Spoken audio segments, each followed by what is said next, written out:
Tonight on Y News,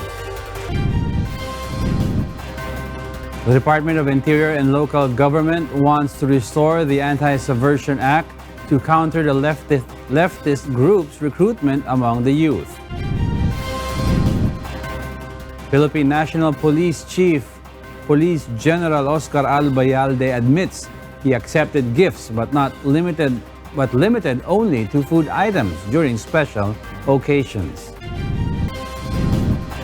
Dengue death toll in the Philippines higher compared with 5 other Asian countries. And Manila Mayor Isko Moreno to travel to Moscow in October after Russian ambassador to the Philippines, Igor Kovayev, invited him to an exchange program. Good evening. DILG Secretary Eduardo Año calls for the reinstatement of the anti-subversion law, while for Justice Secretary Menardo Guevara, joining a leftist group is not a crime. May Bermudez will tell us why. Amid the alleged recruitment of students below 18 years old into leftist groups, Interior and Local Government Secretary Eduardo Año calls for the revival of the Anti-Subversion Act, Republic Act 1700, or an act to outlaw the Communist Party of the Philippines and similar associations, penalizing membership therein, and for other purposes states that the Congress hereby declares the Communist Party of the Philippines to be an organized conspiracy to overthrow the government of the Republic of the Philippines for the purpose of establishing in the country a totalitarian regime and place the government under the control and domination of an alien power. Specific naman yung mga organizations na gusto natin malis na subversive organization, particularly the Communist Party of the Philippines. During the Senate hearing on strengthening the law to fight terrorism today, Senator Panfilo Lacson wanted to include in his proposed amendments on Human Security Act rebellion as a continuing crime. So when we categorize violation of the Anti-Terrorist Act as a continuing crime, just like a rebellion, even if the crime was committed a week ago or even 2 months ago, pwede pa rin ma-apply yung warrantless arrest. But for Senator Franklin Drilon, the Anti-Subversion Act has been buried for a long time, proving it was prone to abuse and a tool to harass and undermine constitutional rights. Justice Secretary Menardo Guevara also responded, saying being a member of the Communist Party of the Philippines, or CPP, is not a crime unless someone breaks the law. Secretary Guevara adds, being an activist is not being a terrorist, but it's a different story if the activist becomes a threat to security and poses fear to the public. This is where the government steps in. The Philippine National Police meanwhile supports the revival of the anti-subversion law. PNP Chief Police General Oscar Albayalde says a deeper study is needed. The New People's Army members are small in number, but they launch attacks to show they are strong. They are struggling desperately to show their existence and significance sa ating community, where in fact ito po ay mangilan-ngilan na lang sa ating society. May Bermudez, UNTV News and Rescue, Manila. Malacañang believes police presence inside college and university campuses will not resolve the recruitment of the New People's Army. Rosa Licos explains why. The alleged recruitment of minors being done by the leftist groups in university and college campuses has raised alarm, especially on law enforcers. The Department of the Interior and Local Government and the Philippine National Police deem it necessary to place police presence inside campuses to deter such alleged recruitment. Even former PNP chief and now Senator Ronald Bato de la Rosa wants more regular police patrol in universities, particularly in the Polytechnic University of the Philippines, or PUP. But Malacañang does not agree. Ang presence ng police can prevent any crime being committed inside the campus. Pero recruitment, I don't think na it will solve. However, the presidential spokesperson clarifies it is not wrong to join progressive groups and express their dissent against the government. But joining groups that aim to overthrow the government is wrong. Depende nga, kung papasok ka sa mga organisasyon found to be allied na ang intensyon ipabagsakin ng gobyerno, di wrong yun. Pero you join organizations to express grievance, legitimate grievance against the government, certainly it is not. On the proposal to revive the Anti-Subversion Law or the Act to outlaw the Communist Party of the Philippines and similar associations, the palace says it needs thorough study.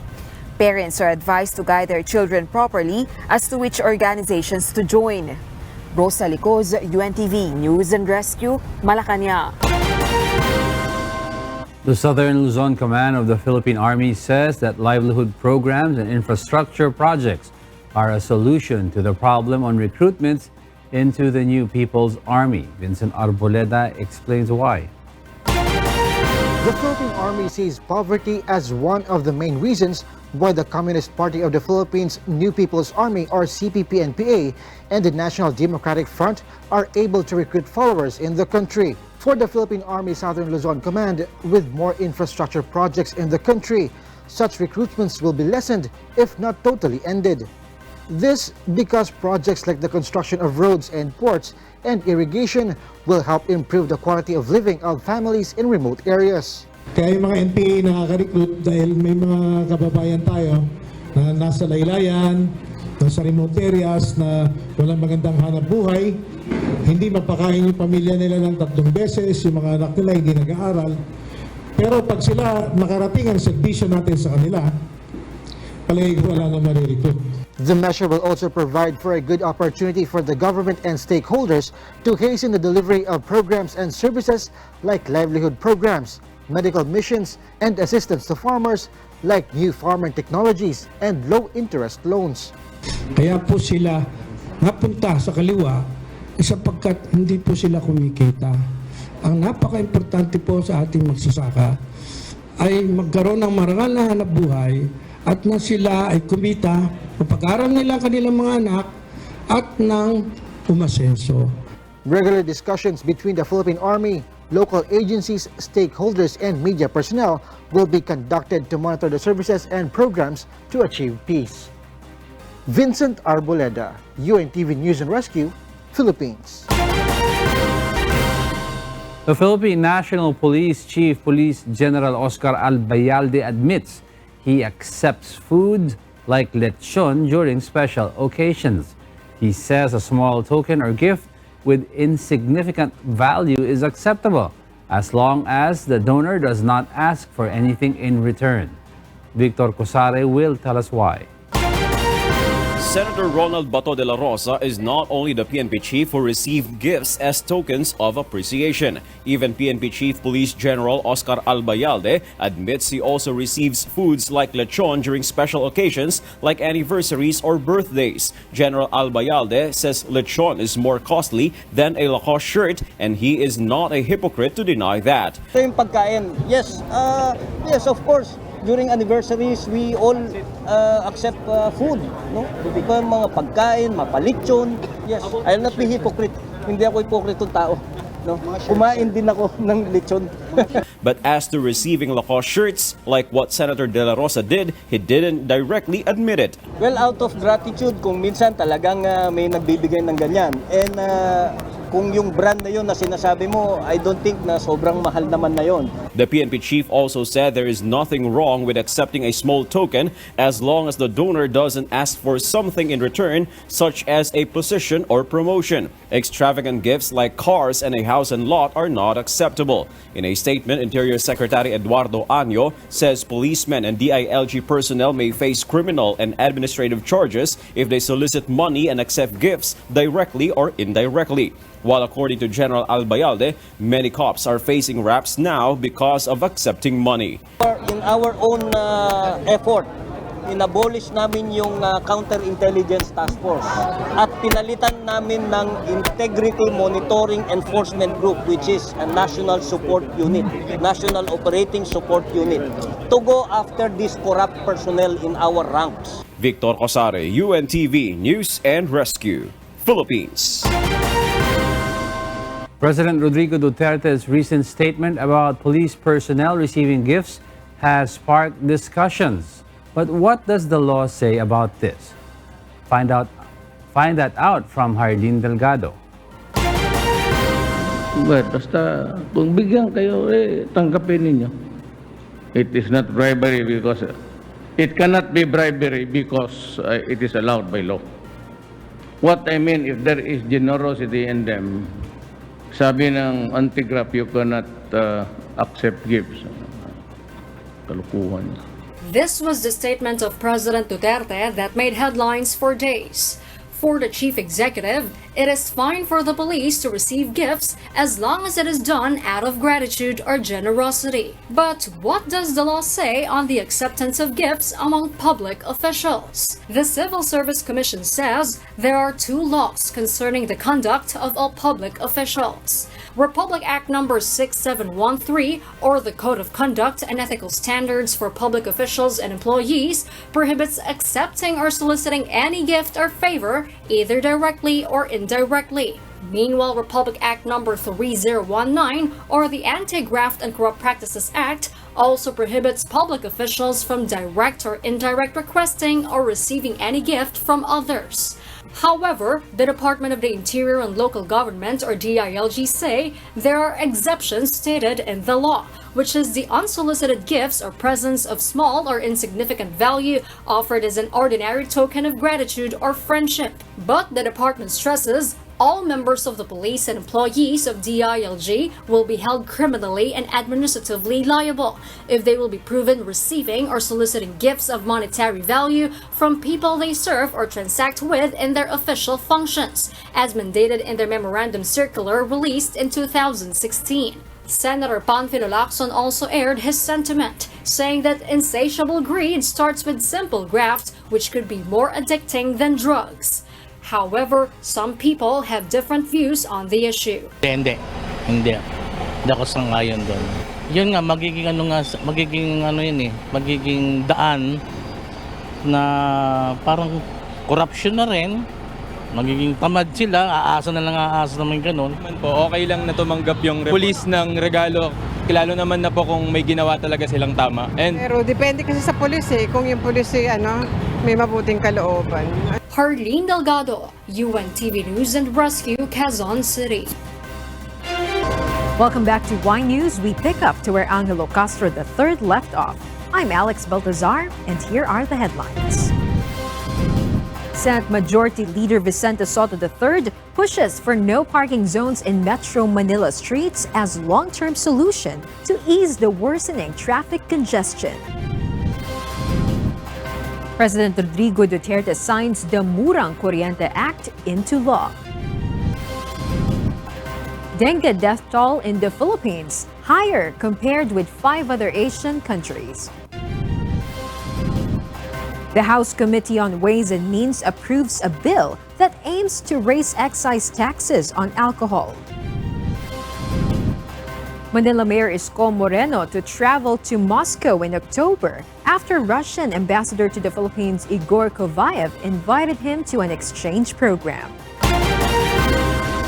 Good evening. Senate held today a hearing on the Provincial Bus Ban. A senator said the Metropolitan Manila Development Authority lacked consultation in implementing the policy, while the Senate President proposes a no parking scheme in Metro Manila. Nel Maribohok tells us why. Aside from the clearing operations led by local chief executives in their respective towns and cities, the MMDA sees the measure to ban provincial buses on EDSA as a solution to the worsening traffic situation in the metro. But the dry run of the new traffic policy seemed to have failed. According to Undersecretary Jojo Garcia, the dry run failed because of the low number of bus drivers and operators who participated.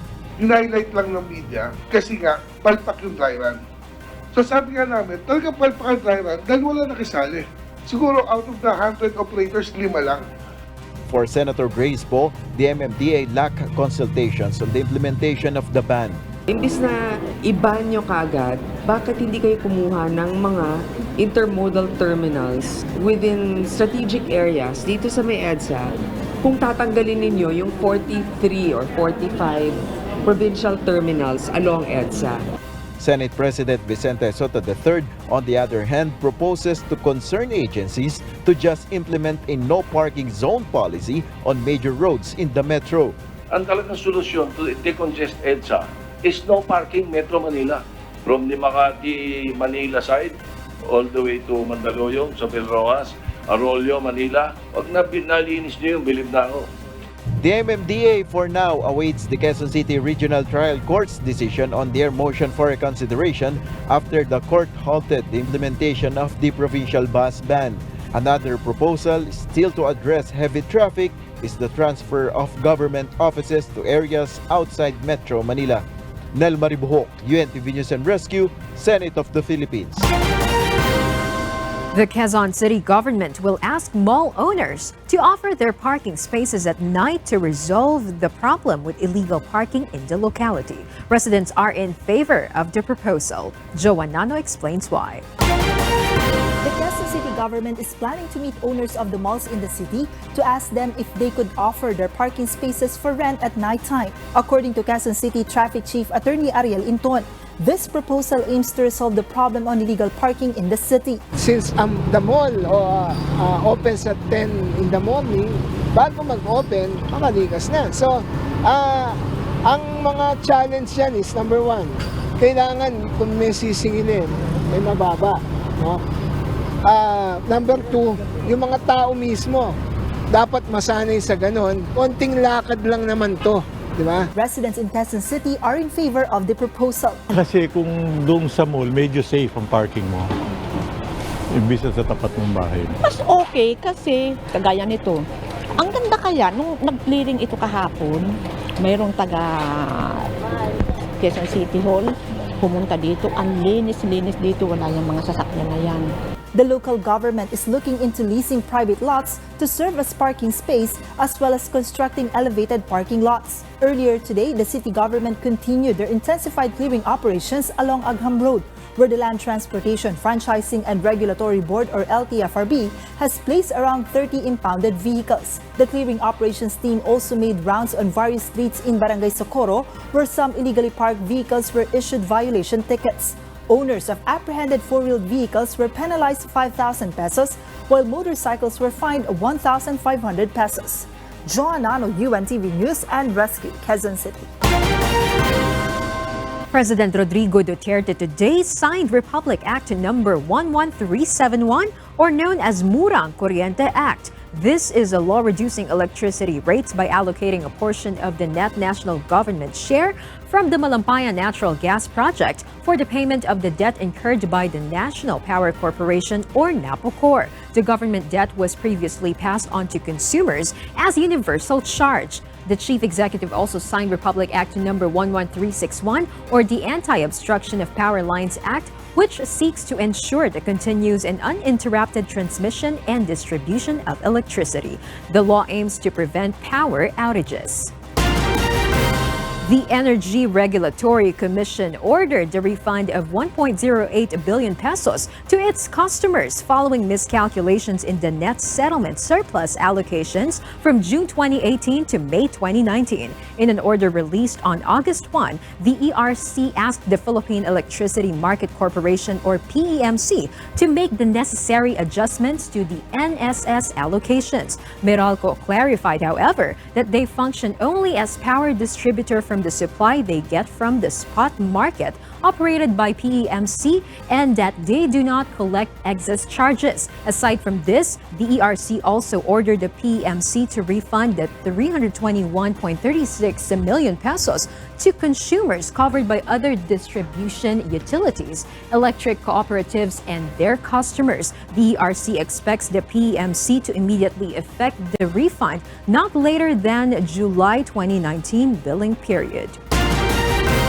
Baseco compound is now 50% cleared of illegal activities, says the Manila Police District. April Sinadoza explains why. Manila City authorities don't stop their anti-criminality operations in Baseco compound. These have led to more arrests of individuals involved in illegal drugs in the area.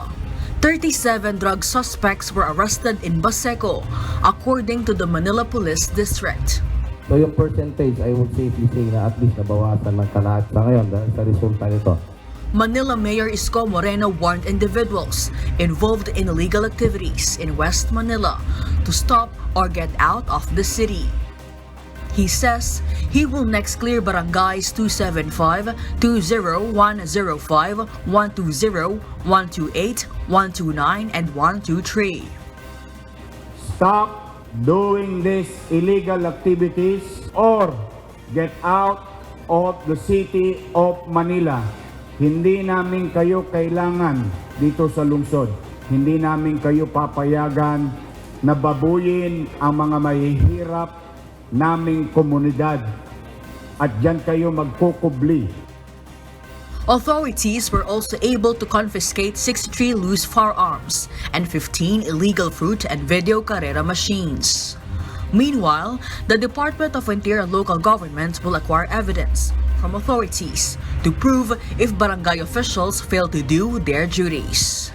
The agency will study the possibility of filing administrative or criminal cases as well as suspension of airing Baseco barangay officials. Kami mismo sa DILG ang magsasampa ng kaso, baka sa Manila City Council or sa Ombudsman, depende sa level ng kanilang hindi pagsunod sa ating mayor.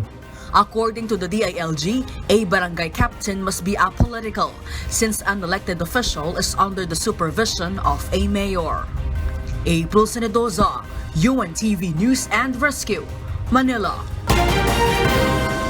The Philippines has a higher fatality rate compared with 5 other Asian countries. Aiko Miguel details why. The number of dengue cases in the Philippines has spiked to more than 106,000 based on DOH report from January 1 to August 3 this year. 720 have died of the mosquito-borne disease. Compared with Laos, Vietnam, Thailand, Indonesia, and Singapore, the Philippines has higher death toll. In the National Capital Region, the number of dengue cases has risen to over 10,000 since January this year. The cities in the NCR with the highest number of dengue cases are Parañaque, Malabon, Taguig, and Makati. This is although the NCR has not yet reached the epidemic level. To fight dengue, the Health Department plans to implement the 5S strategy. From 4S, the 5th S means sustained hydration, or dengue patients' adequate supply and monitoring of fluid intake. And this is very important, you give fluid. Hydration is one of the mainstream interventions in the clinical management of dengue. Sometimes the response is late. That is why nananawagan po ako sa mga magulang na kapag nagkaroon ng lagnat ng 2 araw o higit pa, yung early detection ay susi sa clinical management ng dengue para hindi mauwi sa dengue with warning signs or dengue with complications. Aiko Miguel, UNTV News and Rescue, Manila. 43 congressmen voted in favor of passing a House bill number that seeks to increase the tax on liquor. Grace Casin details why. The House panel swiftly passes a bill seeking to increase taxes on alcohol products today. The proposal dictates a 14 to 22% increase in liquor tax. The committee invoked Rule 10, Section 48 of the Chamber that states in case of bill or resolution that are identified as priority measures of the House, which were previously filed in the immediately preceding Congress and have already been approved on third reading, the same may be disposed of as a matter of already reported upon the approval of the majority of members of the committee present, there being a quorum. But Cagayan de Oro Representative Rufus Rodriguez objected the swift approval. How can we continue intelligently on this bill if we, the first, returnees and first-timers, were not present in the full deliberation last hearing? While Committee Chairman Joey Salceda promised to give them time in the plenary to scrutinize the bill. We are affording, in fact, the 18 newcomers to make a footprint on this vital legislation in nation building. If the bill is enacted, the revenues to be collected will fund the government's universal healthcare program. To prevent first-time drinking. Kasi nga po, mas mataas po, by 4:1, the deaths caused by alcohol is 4 times higher than deaths caused by tobacco from age 20 to 30. The panel also began discussing the bill that seeks to lower corporate income tax from the current 30% to 20 to 25%. The author states the measure will encourage more businessmen to invest in the country, therefore generating more jobs. Grace Casin, UNTV News and Rescue, House of Representatives. Russian Ambassador Igor Kovayev paid a courtesy visit to Manila City Mayor Isko Moreno today at the City Hall. April Sinadoza explains why. To strengthen the partnership between the Manila City government and City of Moscow, Russian Ambassador Igor Kovayev met face-to-face with Mayor Isko Moreno this morning. During the courtesy visit, Kovayev said that Manila City and Moscow share the same problems, such as traffic, ecology, and energy efficiency. The Russian envoy also invited the local chief executive to visit Moscow in October to speak to Russian officials on local governance and energy development. Moscow is authorized to invite Honorable Mayor to visit Russia, but the embassy will help arrange such a visit.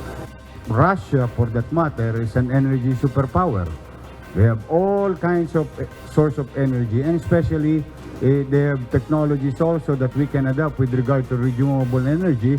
I would love to go to Moscow and to study this and bring it to Manila.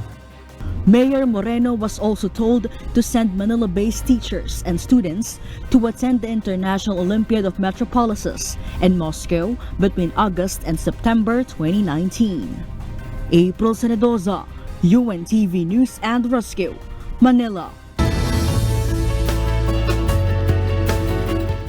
There will be cloudy skies with scattered rain showers and thunderstorms in Ilocos region, Cordillera Administrative Region, Zambales, and Bataan, while Metro Manila will experience cloudy skies with isolated rain showers or thunderstorms. Partly cloudy skies to at times cloudy with rain showers or thunderstorm will prevail over Boracay, Cabanatuan, General Santos, Surigao, and Tagbiliran cities. Strong to gale force winds are expected to affect the western seaboards of northern Luzon and central Luzon. Fishing boats and other small sea crafts are advised not to venture out into the sea, while larger sea vessels are alerted against big waves. There is no active tropical cyclone within the Philippine area of responsibility.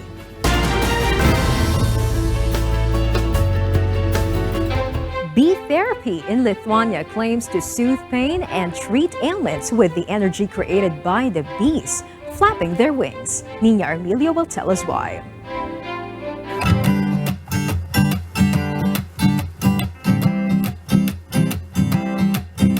An alternative form of therapy where people lie in beds over beehives is creating a buzz in Lithuania. Bee therapy claims to soothe pain and treat ailments with the energy created by bees flapping their wings. Users of the unusual treatment believe the air around a beehive can lower blood pressure and ease breathing difficulties. Zydrunas Yapertas, who runs a bee therapy center in Konetiskas village in northern Lithuania, says he became a convert to the treatment 7 years ago after using it to ease his own back pain. I got into bee therapy 7 years ago when I had some problems with my back. I was interested in bee therapy centers in Ukraine, and so I tried them out for myself. It helped to relieve my back pain, so I began to recommend it to others. Despite his friends initially being skeptical of his therapy center, Yapertas said some 500 clients visit between May and September each year. At the beginning, it seemed a bit frightening. I felt like they were all around me, that they might sting me, crawl on me. But then, as I relaxed, after some time, you understand that you're safe, and it is a good feeling when you are calm and relaxed. The alternative medicine treatment of apitherapy uses all bee-related products, including honey, propolis or bee glue used to build hives, and venom for varying ailments. Nina Armilio, UNTV, News and Rescue. And to finally complete the most significant news for this day, Y News continues. Here are the top stories. Hong Kong faced another day of protest at its airport as embattled local leader Carrie Lam warned that city risked sliding into an abyss. Ferdy Petalio explains why. Hong Kong's leader has said the territory has been pushed into a state of panic and chaos and warned demonstrators that it could enter the abyss. Carrie Lam appealed for unity after another weekend of riot police battling protesters on the streets. I ask everybody again to put aside our differences and calm down. Take a minute to look at our city, our home. Can we bear to push it into the abyss and see it smashed to pieces? Hong Kong's airport has reopened, but hundreds of pro-democracy protesters have staged a new rally at the airport today. Riot police again fired tear gas and rubber bullets at the weekend, even letting off rounds in an underground station and using plainclothes police snatch quads to detain troublemakers.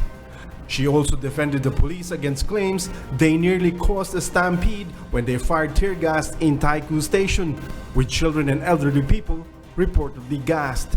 The police have had a very difficult time in the last 2 months to enforce the law and to ensure law and order in Hong Kong.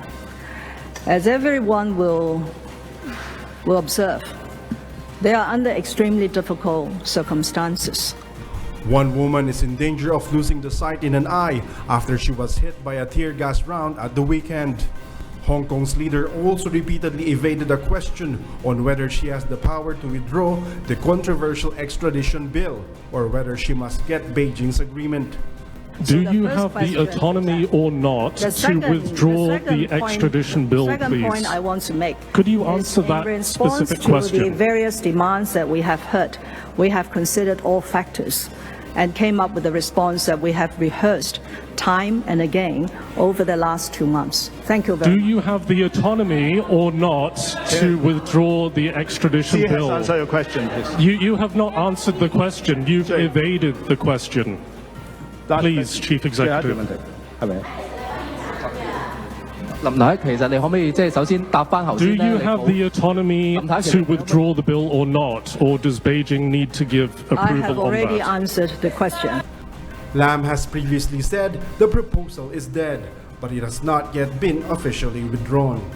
Protesters want Lam to stand down and free elections held to replace her. Beijing's response to the crisis appears to be getting tougher. A statement from the government department that deals with Hong Kong warned of no leniency or mercy.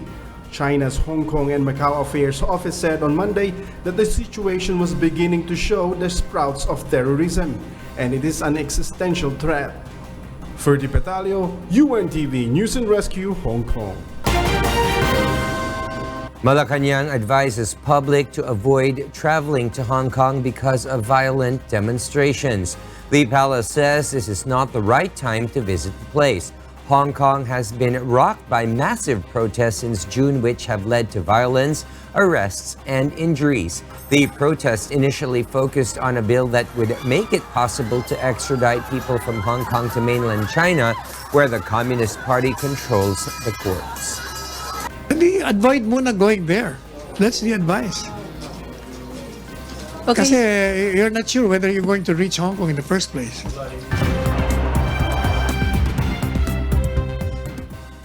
And for the news abroad, here's Kath Dumaraos reporting live from Bangkok, Thailand. Kath, good evening. Good evening, William. U.S. President Donald Trump's administration unveiled a new rule that could deny visas and permanent residency to hundreds of thousands of people for being too poor. Justin Malacañang will tell us why.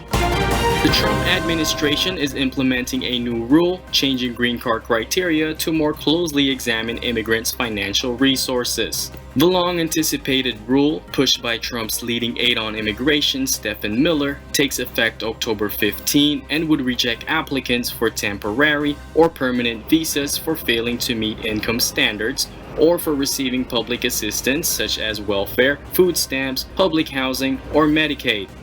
Through the public charge rule, President Trump's administration is reinforcing the ideals of self-sufficiency and personal responsibility, ensuring that immigrants are able to support themselves and become successful here in America. Our rule generally prevents aliens who are likely to become a public charge from coming to the United States or remaining here and getting a green card. The overhaul is part of President Donald Trump's efforts to curb both legal and illegal immigration, an issue he has made a cornerstone of his presidency. Advocates for immigrants have criticized the plan as an effort to cut legal immigration without going through Congress to change U.S. law. Under the new rules, more than half of all family-based green card applicants would be denied. According to the Migration Policy Institute, a research organization, some 800,000 green cards were granted in 2016. The new rule is derived from the Immigration Act of 1882, which allows the U.S. government to deny a visa to anyone likely to become a public charge.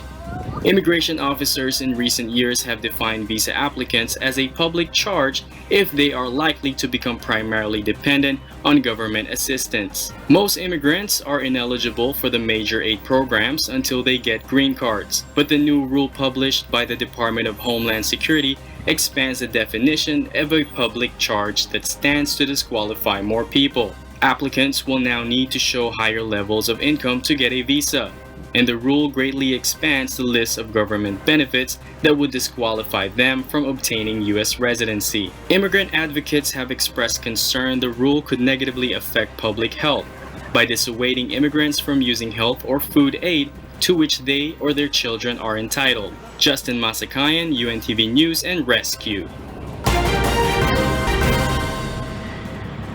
The Ebola control work in Democratic Republic of Congo has made certain progress in the past year but still faces grave difficulties due to local disorder. This report will tell us why. Since August 1st, 2018, when the Democratic Republic of Congo declared an outbreak of Ebola virus disease in North Kivu province, the disease has claimed over 1,800 lives according to World Health Organization, which recently declared the Ebola outbreak a public health emergency of international concern. In July this year, the disease spread to Goma, a densely populated city close to the Rwandan border, with 4 people confirmed infected in the city as of August 1st, according to WHO. The spread of the disease caused panic in Bukavu, which stands opposite to Goma across the Lake Kivu. Local government has stepped up measures to prevent the disease from entering the city, such as checking body temperatures of travelers at wharves and use of proper disinfecting process. We launched an Ebola emergency response mechanism in Bukavu under the management of our coordination center. As I just said, the most important thing at present is to control the flow of people.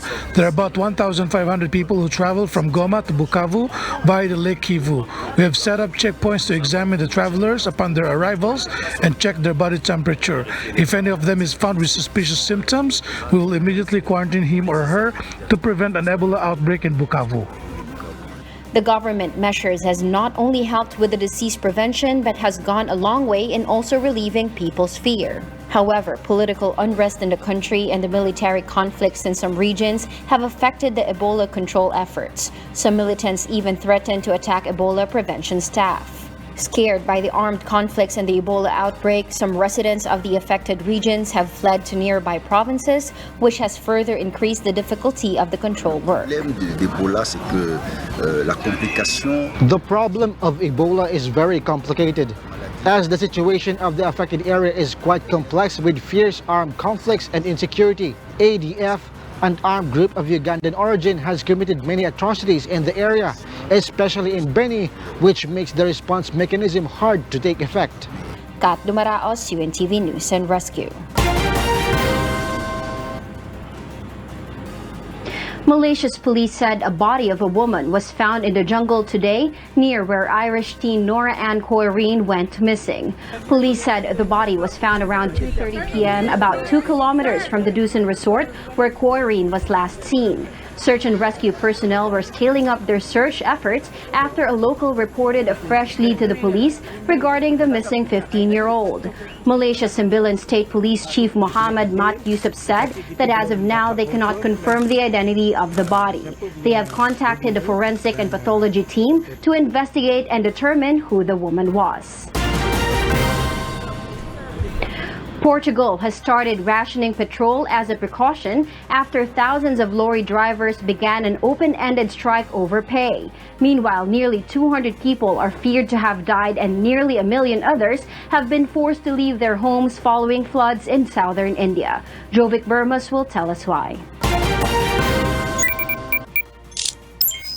In India, heavy rain and landslides have killed 165 people in the Indian states of Karnataka, Kerala, and Maharashtra and forced hundreds of thousands of people to take shelter in relief camps on Monday. The flooding has forced hundreds of thousands of people to seek refuge in relief camps, while train services were cancelled in several flood-hit areas. Humans were not the only ones seeking higher grounds, as a crocodile could be seen atop a submerged house after it entered a residential area on Sunday in the southern flood-hit Belgaum city.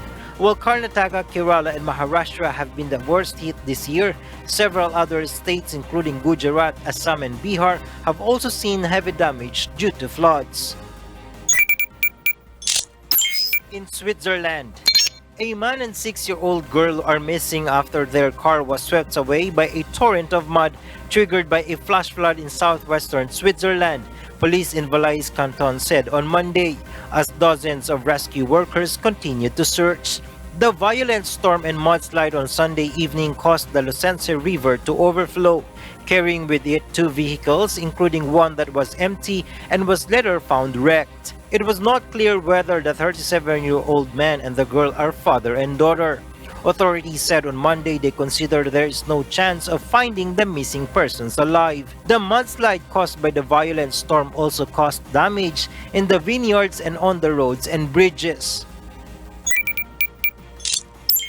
In Portugal, the Portuguese government imposed fuel rationing at petrol stations on Monday as fuel tanker drivers started a strike, and it promised to prevent the labor action from paralyzing the country at the height of the tourist season. A strike in April was Portugal's worst outbreak of industrial unrest in years.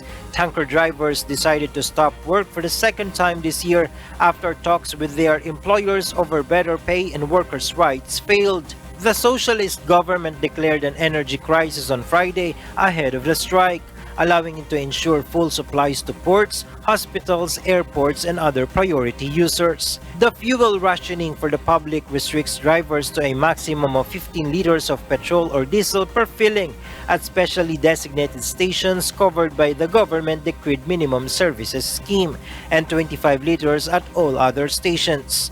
Jovic Bermas, UNTV News and Rescue. And those are the news from the other parts of the globe. Back to you, William. Thank you very much, Kath de Maraos, reporting live from Bangkok, Thailand.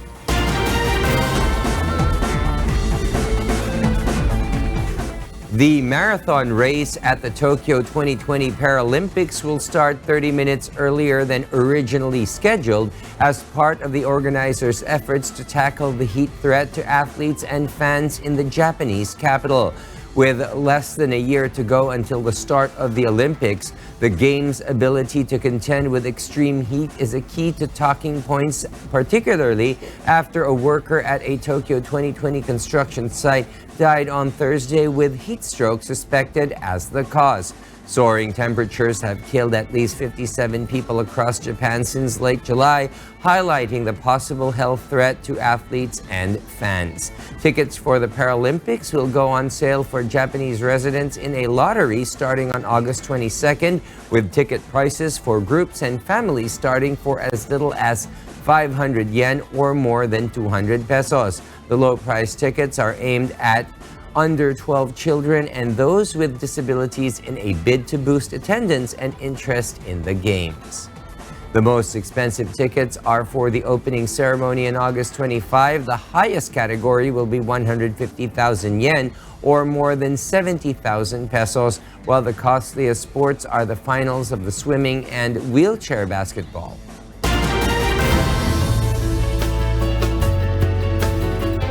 There are millions and millions of Facebook groups to join, and some of these have interesting and funny names. Let's find out what those are from Mon Hokson. If you are up to creating a Facebook group to add to the more than 600 million existing ones, it is very easy. Create it. Think of a suitable name and invite others to join. There are many different types of groups: video games, friendship, traveling, marketing, job-related, or any other personalized group. And these groups can be public, closed, and secret. In a public group, all information can be seen, such as posts and members list. A closed group is a bit complicated. All details can be seen, such as the group name, description, and members, but permission is needed to access those. While a secret group is just that, secret. Any user can ask to join a Facebook group, except for secret groups. The only rule set by Facebook is that a person can't belong to more than 6,000 groups. After looking at some Facebook groups, I had second thoughts in joining them. Why? Just look at this one. Samahan ng mga laging natatae, which has almost 7,000 members. How about this one? Samahan ng mga pangit with only 619 members. Maybe those who are confident about their looks are not interested in joining this group. Other groups call themselves Samahan ng mga Pinakilig pero di ginawa, Samahan ng mga Single at Iniwan, and Samahan ng mga Pinakilig sabay ginost. But if you're running out of patience, join this, Samahan ng mga Jowang-Jowa na. There's also a group for delicate and fragile people, Samahan ng mga Marurupok. If your hairline is already receding, then join this, Samahan ng mga Malalapad ang noo, and the Samahan ng mga Babawi na lang sa second grading. Maybe all the members have failing grades. Aside from these groups, there are also the serious ones, like the Samahan ng mga Pintor, Samahan ng mga Mountaineers, Samahan ng mga Mekaniko ng Bayan, Samahan ng mga Bumbero sa Pinas. If you get invited to join a group you don't feel suits you, it's easy to decline or never see the group again. Just leave the group or click the option that you don't want to hear and see posts from a particular group. Always remember, secret or not, your group and details can be accessed by Facebook itself. So always be careful and think twice or more before posting or joining any Facebook group. Mon Hokson, UNTV News and Rescue. And those are the reasons behind the news this August 13, 2019. On behalf of Alex Baltazar and Angelo Castro III, I am William Theo, and before we close, we will recap with today's significant sound bites. Because we need to know, we will always ask why. Good evening. Specific naman yung mga organizations na gusto nating malis na subversive organization, particularly the Communist Party of the Philippines. Pero yung pagkain, yes, of course, during anniversaries, we all accept food, no? Yung mga pagkain, mapalitsyon. In fact, yung litsyon, mas mahal pa dun sa sinasabi mo eh. Pagkain, of course, yes. I'll not be hypocrite. Hindi ako hypocrite tao. No? Kumain din ako ng litsyon. Ang talagang solusyon to decongest EDSA is no parking Metro Manila. From the Makati, Manila side, all the way to Mandaluyong, sa Belroas, Arroyo, Manila. Pag nalinis nyo yung bilib na ako. To prevent first-time drinking. Kasi nga po, mas mataas po, by 4:1, the deaths caused by alcohol is 4 times higher than deaths caused by tobacco from age 20 to 30. Through the public charge rule, President Trump's administration is reinforcing the ideals of self-sufficiency and personal responsibility, ensuring that immigrants are able to support themselves and become successful here in America.